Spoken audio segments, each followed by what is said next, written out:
Thank you, Mr. Chairman, ladies and gentlemen. Whoa, who knows anything about Macs? Not me. How do you get this to display? Oh, you're seeing it. Thank you, Mr. Chairman, ladies and gentlemen. I'd like to present to you some of the work I've been doing with a lot of colleagues, going a bit further than the electrical resistivity model. I mean, in my youth, I was enticed by conductivity until my very good colleague Alan Green told me that no one gives a rat's ass about electrical conductivity. They want to know about the Earth. And so the last few years, I've been trying to integrate conductivity measurements with other measurements. I'm going to show you where we're going with that, and particularly in an integrated framework.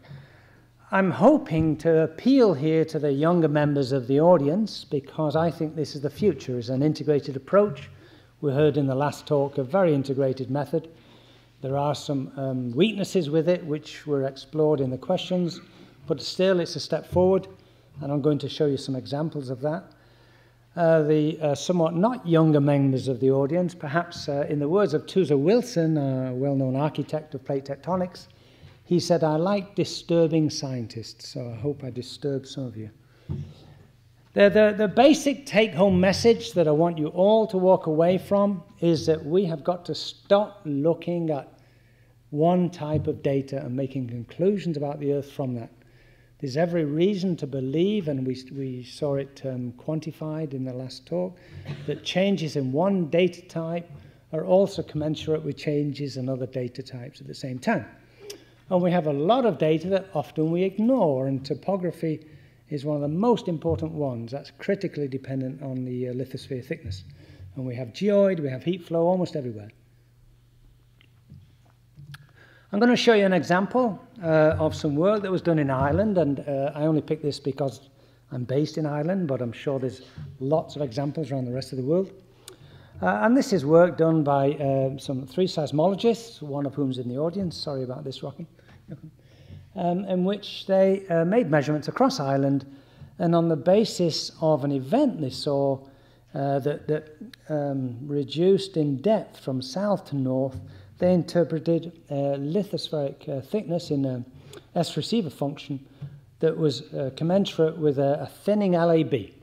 So they observed this shear wave, this S wave receiver function interface that they interpreted as the LAB. And I'm going to use this nomenclature for a seismic LAB based on receiver functions. A dramatic thinning of the lithosphere from 85 kilometers in Southern Ireland to 55 kilometers in Northern Ireland. Is this reasonable? We have a lot of other data. We have heat flow, topography, gravity, geoid, MOHO, and MT, but I won't talk about all of these. Just to show you some of the geophysical observables, the topography. For those of you who've been to Ireland, you know Ireland's pretty damn flat. It's got almost no geoid, it's got no free air anomaly, it's got no boogie anomaly. There is the inference from some older work that there is a heat flow change from south to north, getting hotter to the north. And this was actually one of the key points that they held on. So 30 kilometers of lithospheric thinning, is that reasonable given these other data? And we're going to explore that. We're going to try and fit, in the first instance, just 2 data points. We're going to try and fit the topography. The average topography of Ireland is 60 meters, plus minus 20, and the average surface heat flow is 60 milliwatts per square meter. And we've heard how important the crystal structure is. Fortunately, it's very well defined in Ireland, and these are the crystal parameters. So let's model those, and we have to choose an oxide chemistry. And we can choose an oxide chemistry going from the most depleted to the most fertile. And the most depleted, fortunately, we have some mantle xenoliths from Northern Ireland, and that's the column on the left, labelled INVA, with a magnesium number of 90.7, to the most fertile that we could expect, primitive upper mantle. So let's put that crust on top of those mantles and see what sort of topographies and surface heat flows we should expect. So on the left column, you'll see lithospheric thickness. The next column gives you heat flow. So to satisfy the heat flow, we need a minimum thickness of about 80 kilometers. But then depending on the composition that you choose, if you choose a very depleted composition, of course, you'll get very thick lithosphere, and The lithosphere that you need to have for a very depleted composition is 115 kilometers. The lithosphere for a very fertile composition, as fertile as we can expect on Earth, is something like 90 to 95 kilometers. And so just in this very simple 1D test, we can say that the lithosphere beneath Ireland should lie between 95 to 120. In 2 dimensions, we can explore the suggestion that you've got rapid lithospheric thinning from something very depleted to the south to very fertile to the north. And if we put this into the 2D code, we get a huge increase of heat flow in the top column, top row. We get a decrease in the Boogie anomaly of 100 milligauss. We get a geode anomaly of 6 meters. And we get a topographic increase of almost a kilometer going from Southern Ireland to Northern Ireland. And we, you know, for those of you who've been to Northern Ireland, you know it's not a kilometer higher than Southern Ireland. We can, in fact, fit the data in a forward modeling sense by adjusting the layers. And in particular, we've put a layer boundary in that tries to explain the seismic observations so that you've got a chemical boundary at 85 kilometers to the south and 55 kilometers to the north. But we do need a lithosphere of about 90 kilometers minimum to about 110, 115 maximum.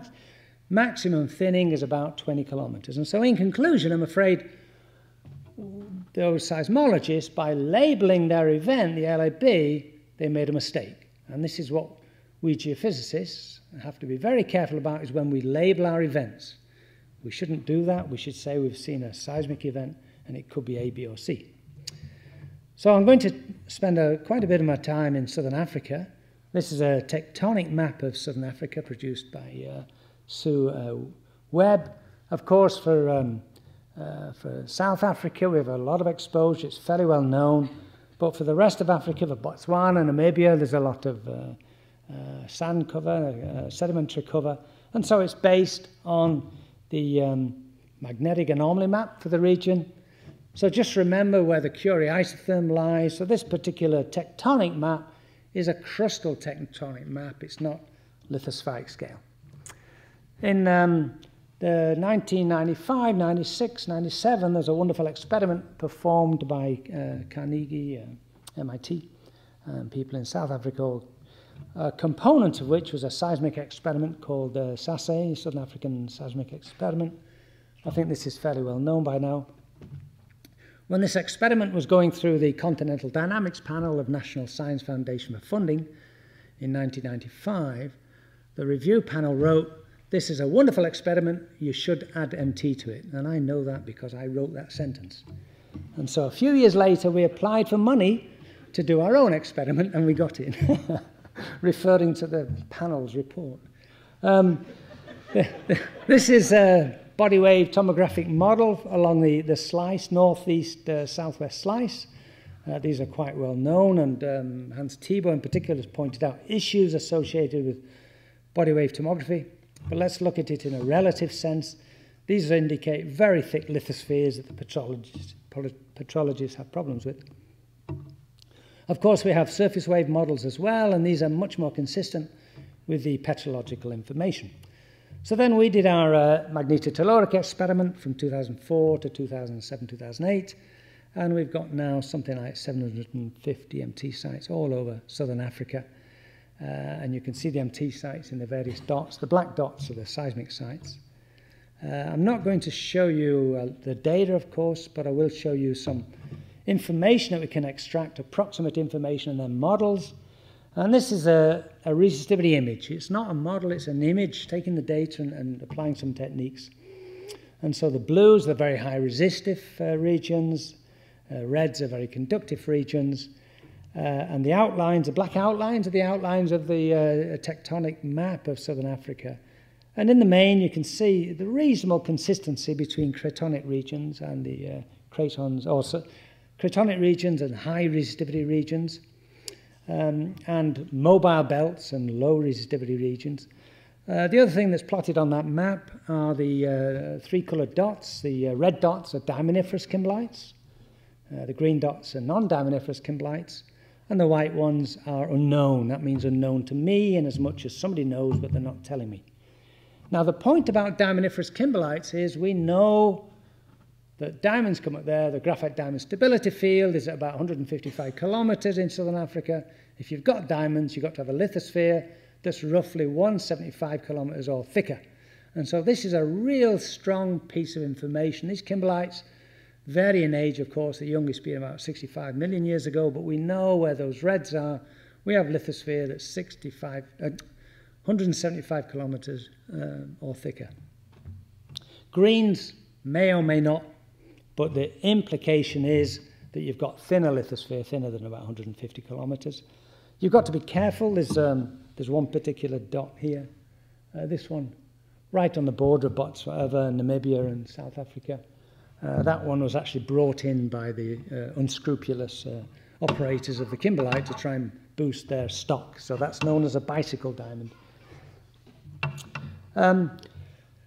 We can look at our data in many different ways, and the question arose of resistivity anisotropy, and we would expect the lower lithosphere to be much more anisotropic in its parameters, also the electrical parameters, and we see that generally we see higher anisotropy associated with the cratonic regions than with the non-cratonic regions, and quite high anisotropy associated with where the kimberlites, the diamondiferous kimberlites come up. We can calculate temperature, and here's a temperature map at 200 kilometers from our conductivity data. Of course, as you'd expect, we've got very low temperatures in the cratons and higher temperatures in the mobile belts. So let's now compare qualitatively the resistivity information with seismic information. And so here on the backdrop is the 200 kilometer resistivity map, and in front of that is the compressional wave map from Fouch et al., body wave map. Anything between plus minus 0.25 is transparent, and so you can see the high velocity regions in blue, the low velocity regions in red, and qualitatively you see a very strong correlation between high resistivity and high velocity and low resistivity and low velocity. Can we quantify that? So let's do that by looking at two particular areas where we know quite a bit about the mantle. And the wonderful thing about working in southern Africa, particularly the Catmore Craton, is that we have so much information, geochemical information. So let's look at these two kimberlite fields, Jagersfontein and Gibeon. And we'll take sample xenoliths from both of these. The one in red is called FRB, is the acronym they use for Jagersfontein, and we list their magnesium number and the mineralogy, pressure, temperature, and approximate depth, and the averages given in the bold. And the same for Gibeon. You can see that Gibeon is a lot hotter by over 100 degrees. So let's calculate what we'd expect. And the way we'll do this is something I published a few years ago, where we calculate from Hashing-Strickman bounds with variations on pressure, temperature, magnesium number, composition, and water, what you'd expect for the velocities and resistivities beneath that region. One thing to note is that velocity is essentially a function, or a linearly dependent function on temperature, whereas that should say rho, not r, is an exponentially dependent function. So this is what we'd expect for the two. Jagersfontein, we should expect something like 4.65, and Gibeon something like 4.61. And we'd expect an average log resistivity of 5.2 for Jagersfontein and 4.36 for Gibeon. But what do we observe? Okay, and these observations come from Stuart Fishwick's seismic work and from our own MT work. The seismics correlates very well, 4.65, the observation is 4.7, 4.61 compared to 4.51, although this is on the edge of the region. There's some averaging issues, possibly reducing that number. However, we have a major difference between what we'd expect to see from dry mantle minerals and what we observe by 2 orders of magnitude. And what's that due to? Well, fortunately, Anne Peslier told you all about water. We have a huge amount of water in the matrix, and when we look at the effect of that, what I'm showing here is velocity 1 over log resistivity. It's 1 over log resistivity because it's exponentially a function of 1 over temperature. And so it's linear in velocity 1 over log resistivity space. And this is what you'd expect for dry conditions, going from Jagersfontein or Katwijk Craton to Gibeon. And as you add water, you increase the resistivity by a huge amount. You don't affect the velocity at all at these low water contents. So how does that work in the field? So let's take a map of the resistivity at 100 kilometers. And this is it. And we'll take a map of the velocity from Stuart Fishwick at 100 kilometers. And that's that one. And we compare the two. And clearly, again, you qualitatively see blues where there's blues and reds where there's reds. But we'll quantify that now in terms of our velocity log resistivity space. And this is it. It's a bit of a complicated diagram. I'm going to show you this 3 times. What I want you to concentrate on for now is this green line, which is the regression fit using a robust least squares fit using the Fasano-Vio technique, where you assume errors in both components.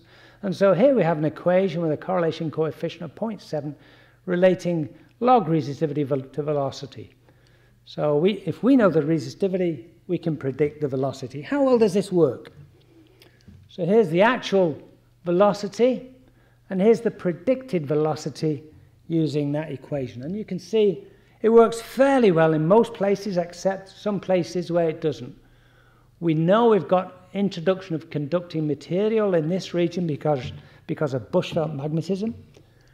We know we've got lower resistivities here because you're on the mobile belt. This one we don't quite understand. The resistivity would predict higher velocities than observed, and we do need to spend a bit more work on that. Let's subtract those 2 maps from each other. Stuart tells me I should believe his work to plus minus 0.1 kilometer per second. So basically the white and the light colours. That's true of over 90% of southern Africa. Okay, so I can describe the velocity structure from resistivity for 90% of southern Africa, particularly the Craton regions. One thing you might have noticed, these squares here is a 2D histogram. So there's clearly some clustering that's occurred in this data. So we'll do a cluster analysis. And when you do a cluster analysis, the one thing you have to define is the minimum number of clusters using a Dunn statistic. And that tells me I need 5 clusters. Less than that, you get a poor fit. More than that, there's no statistical reason to add them. So here are the 5 clusters of those data. Let's project those 5 clusters now back onto southern Africa. And this is what we get.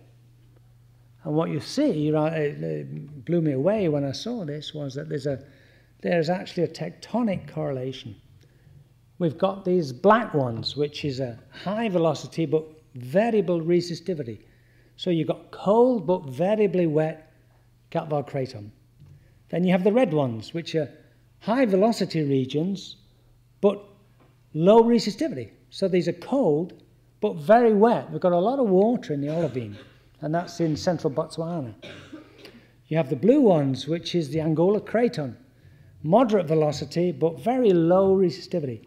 So warmer but very, I should say high resistivity, sorry, that should say very dry, which means depleted.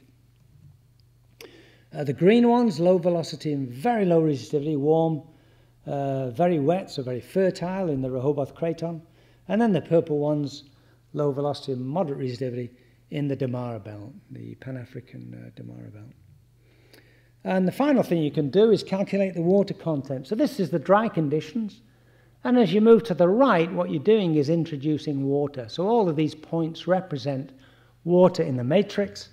And let's plot that on a map. So here's a map of the water in olivine at 100 kilometers below southern Africa. And you can see, as we said before, Angolan Craton is very dry for most of its part. Katwijk Craton is variably wet. Very wet regions associated here. Okay, let's do some more quantitative modelling now using that LitMod approach. And in the Katwijk Craton, just to remind you of the tectonic setting, Here we are looking, I'm going to show you a model going from Jagersfontein through Kimberley up onto the Rehoboth, and this is it. And particularly the Capval Craton, we would get from this an electrical lithosphere about 220 kilometers. I won't go into the details. These were published in Javier Foyer's paper in 2011, but we know very well what the mineralogy is, or we know very well what the geotherm is, and we know this from the Group 1 and Group 2 kimberlites, and we can predict from those what we should expect from densities and water contents. And what we have to have, and fully consistent with what Anne Peslier told us earlier, is a dry lower lithosphere. What does seismology give us? Well, it's all over the map, I'm afraid to say. Here's some results from receiver functions published by 3 different groups who give 3 different depths to the LAB, from 150 kilometers to 260 kilometers. Now, anyone in the room that's ever bought a diamond ring knows that there's diamonds that come up from here. So the idea of suggesting that the lithosphere is only 160 kilometers below Southern Africa doesn't make any sense petrologically. What do we get from surface wave studies? Well, they're kind of all over the map as well. Here's 4 different results. And you can pick what you like, essentially, from anything from very shallow, 120 kilometers, to much deeper. Let's try to do this now in a self-consistent way. And we're using for this some work that's just been published by Sergei Lebedev and Joanne Adam, who's in the audience, where we're looking at the variation across the Capval Craton and trying to fit the seismic data, the MT data, the topography, and the heat flow. And of course, we've got to assume something about the chemistry of the mantle, but we know a lot of that from the xenoliths, okay? So here we are, we're doing some hypothesis testing. We have a topography of 1320, but consistent with some of the questions to Javier, this is a static code, and there could be something like up to 500 meters of dynamic uplift. So we want to look for results in this sort of range, 1320 to 820. We want to look in terms of heat flow for values in the range 38 plus minus 6 or 7. So these are the 2 acceptable regions. And when you put them together, this then gives you a coarse bound on how thick your lithosphere can be, from 160 kilometers minimum to around 230 kilometers maximum. Trying these different chemistries, if the lithosphere is made entirely of Harzbergite, those 2 fields don't overlap at all. So here we have to play with different chemistries which are consistent with the petrological observations, and this 3-layer one is the most consistent. Let's examine these 2 models in detail. This particular model of 160 kilometer LAB doesn't fit the seismic data and doesn't fit the MT data. When we choose the other model, 240 kilometers thick with this particular MG number and that chemistry, then we can fit the seismic data, we fit the MT data, we fit the surface heat flow, and we fit the topography. The intriguing thing is when we can construct from those data synthetic receiver functions, we find a very strong event that we can associate with the Harzbergite to Lützerite boundary. And we're suggesting that, in fact, this event is the one that's been picked up and mislabeled as the LAB. It's actually a mid-lithospheric discontinuity associated with a chemical boundary. Finally, example from southern and central Tibet. And here we're going to look at, in a broad sense, 2 regions. One is the Lhasa block and the Kwangtang terrain. And here the data that we have MT data from representative sites. We have surface wave dispersion curves, again from Sergei and his student. we have heat flow and topography, and we're going to model it all. So if we model a Quintang terrain, this is the MT, and there's the seismic data, we can model that with a lithospheric thickness of the order of 100 kilometers, a dry lithosphere 100 kilometers. When we try that same game for the, here's the parameters for that. When we try the same game for the Lhasa terrain, however, here we're putting different lithospheric thicknesses that fit the seismic data. We cannot fit the magnetotelluric data for a dry lithosphere. We have to add water. So here we've added water. You can put the geometry in as you like, but you need to put water in the lithospheric mantle beneath the Lhasa terrain, with a lithosphere of around 150 to 200 kilometers thickness. So, in conclusion, I've tried to show you that seismology is primarily sensitive to pressure, temperature, and composition. Resistivity, electrical resistivity or conductivity, primarily sensitive to temperature and water content. Taken together, using the velocity to control the resistivity, we can get the water content. Topography significantly constrains lithospheric thickness. The height of the surface is a huge constraint on the acceptable thickness of the lithosphere below you. But you have got to have very good control on the crustal parameters. The variation that I showed you for Ireland could be acceptable to plus minus 10 kilometers in lithospheric thickness. Lithospheric mantle appears to be wetter in its upper part and dry in its lowermost part, consistent with the observations reported to you earlier, and we clearly need to go to the Siberian Craton.